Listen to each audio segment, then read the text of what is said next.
The bag itself, absolutely amazing. The stuff sack that they charged me an extra 30 bucks for came with a hole that had been patched. Not worth the money. Let's review the bag. Stick with me.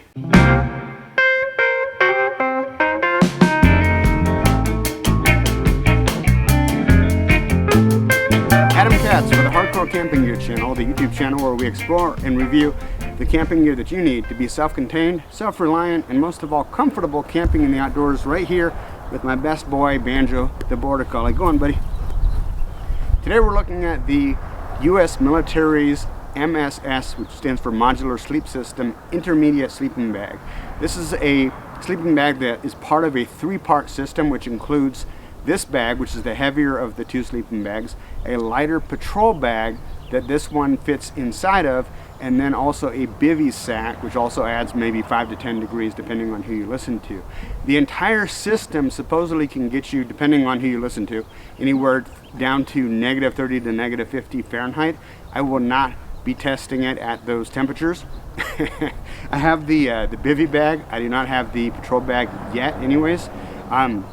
Today we're just talking about the intermediate bag and if this would be a good bag for most of your camping needs. Now, what's cool about this bag is that, number one, you can, at least at the time of this filming, you can pick one up for around $60. And at that price point, it is an exceptional value. There are many commercial bags that, in my opinion, are not as good as this MSS. This is what's called the improved sleep system. The prior generation, as far as I can tell, was pretty much the same, except it was a black bag rather than a gray bag, and then the patrol bag was green, which is now kind of a gray similar to this. Oh, Mr. Banjo, come here, Banjo. Mr. Banjo wants to add more of his input.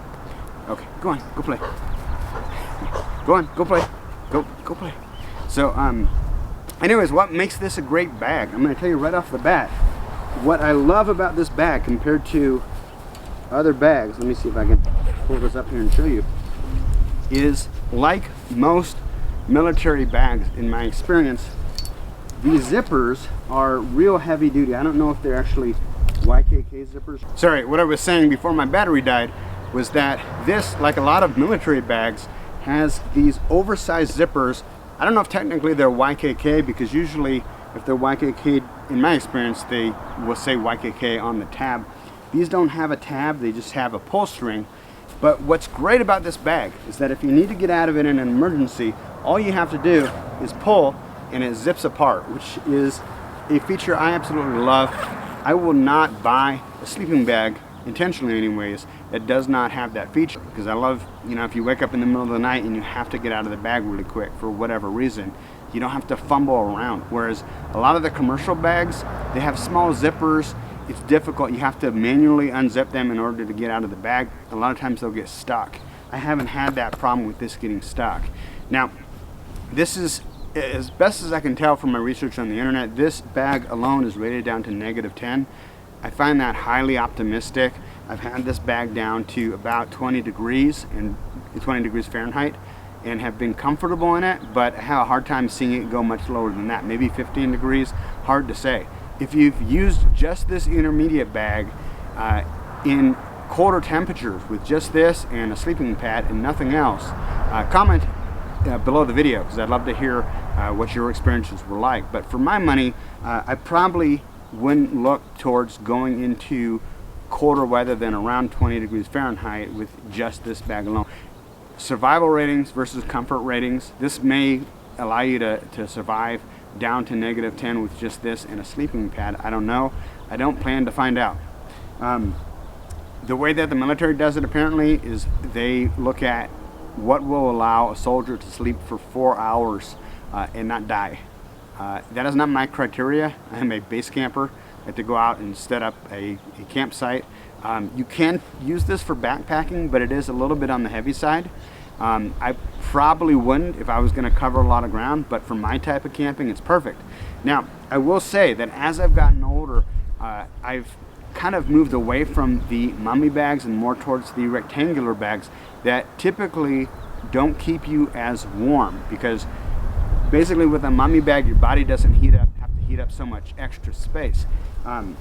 So I was kind of expecting to not like this bag. After sleeping in it for a few nights in my tent, what I found is that it's a very, very comfortable bag. It's almost like, the way it's cut is almost like a hybrid between a mummy bag and a rectangular bag. And I didn't expect that when I first got it and pulled it out of the box. So what you do have here is you do have enough of a mummy bag style hood that it'll zip up, and you can put a pillow inside and it'll keep the pillow in place. The other kind of nice feature about this, and I'll see if I can do a B-roll close-up, is that this isn't really well designed, in my opinion. I don't know if this was a surplus bag, you know, so I don't know if this was maybe not how it came when it was issued, but it still works. This has basically 3 different drawstrings. Right now I can't find, here we go. So you have one on the inside, which is kind of like it cinches it up around your breastbone, your collarbone. And then you have one on the outside that cinches up around tighter, further up on the edge of the bag, and one that cinches up around here. So you've got 3 different pull cords, and these are kind of funky. Like most commercial bags, even garments, what'll happen is this bead will slide down the cord, and this doesn't do that, which is kind of odd and kind of weird, and you end up having all this extra cordage hanging out, but that is what it is. The other thing that I really like about this bag is that it's not overly bulky. So yeah, it is somewhat bulky compared to like a down bag, a very expensive commercial bag, but for 60 bucks, this thing is just, it's an absolute steal. Now, the prior generation of this same bag, and as far as I can tell, this is supposed to be the improved version. I don't know how they improved it. The prior bag was black. I have used the prior bag as well, and it seems to be similar in terms of function. The patrol bag, which is the better weather, the warmer weather bag, which is supposedly rated to get you down to 50 degrees, was a green bag. So you had a green and a black. The modern generation is more kind of this gray color for both bags. They're kind of a similar coloring. The reason I bought this bag was I actually bought the Primaloft extended cold weather system bag that's issued by the military for the really, really cold weather environments, what the Army calls the marshmallow jacket. And I was so impressed with that jacket, I thought, well, let's give this a shot. So I did, and I've been really, really happy with it. So my final verdict is really, you know, should you get this bag?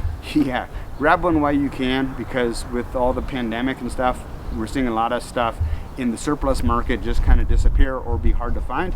So if you can find one of these bags, my advice is grab one, because the value that you're getting for $60, $65 or so far exceeds the money.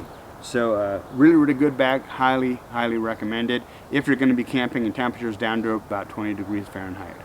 Before I wrap this one up, I wanted to show you the sleeping bag in the stuff sack itself, so you can get a feel for about how large it is.